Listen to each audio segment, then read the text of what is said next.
Restaurant ஸ்டைலில் vegetable pulao எப்படி பண்ணலான்னு பார்க்கலாங்க. ஒரு கடாய் எடுத்துக்கலாம், 2 டீஸ்பூன் நெய் ஊற்றிக்கலாங்க, தேங்காய் 50 மில்லி ஊற்றிக்கலாங்க. அதுக்கப்புறம் 2 பிரிஞ்சி இலை போட்டுக்கலாம், 2 பச்சை மிளகாய் போட்டுக்கலாங்க, ஒரு பெரிய வெங்காயத்தை கட் பண்ணி போட்டுக்கலாம், 2 டீஸ்பூன் இஞ்சி பூண்டு பேஸ்ட் போட்டுக்கலாங்க. அதை போட்டு நல்லா வணக்கிக்கலாம். அப்புறம் ஒரே பட்டை 2 ஏலக்காய் மட்டும் போட்டுக்கலாங்க. 10 போல் முந்திரி பருப்பு போட்டுக்கலாம், நல்லா வணக்கிக்கலாங்க எண்ணெயிலேயே.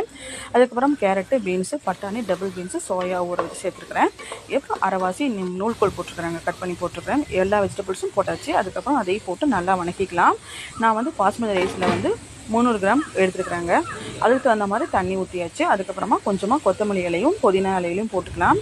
போட்டு இப்போ தண்ணி நல்லா கொதி வந்துருச்சுங்க. இப்போ நல்லா அரிசியை வந்து நல்லா வாஷ் பண்ணிவிட்டு அதில் போட்டுக்கலாம்.